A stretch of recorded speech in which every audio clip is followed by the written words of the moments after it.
Ce qui m'a inspirée est, vraiment une époque, un lieu, une géographie, des éléments et un climat, social, dû à une époque qui était les années, 70 dans un village de montagne où, je le répète, le droit de vote des femmes est né en 71, donc en 71.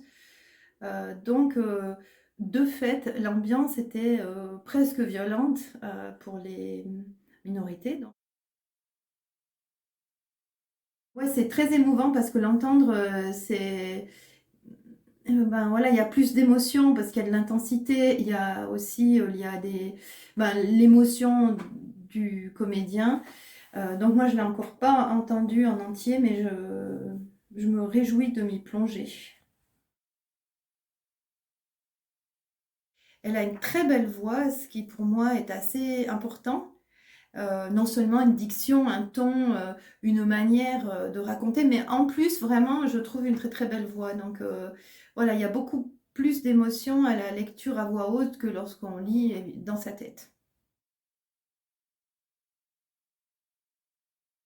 C'est beaucoup une histoire de respiration, en effet. Enfin, c'est vrai que le livre audio en général, c'est un exercice très technique, je trouve, que moi j'adore parce que ça demande vraiment une concentration très particulière. Et puis, moi, je suis une grande lectrice, je lis beaucoup et j'adore ce rapport-là très intime, du coup, avec la langue, le fait de pouvoir justement essayer de leur donner le plus de chair possible, de rendre la lecture très vivante pour la personne qui va écouter.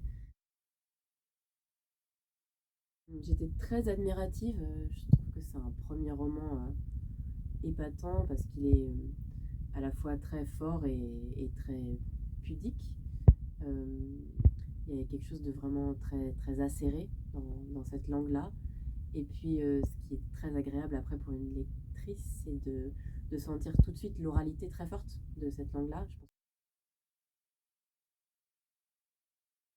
Je trouve que ce qui est assez fort, c'est qu'elle ne la rend pas que sympathique. C'est-à-dire que il y a aussi plein de moments où on a envie de la secouer, on a envie de lui reprocher sa lâcheté, on a envie de l'aider à sortir de sa torpeur. Et puis en fait, on sait bien qu'on ne peut pas aider les gens malgré eux. Donc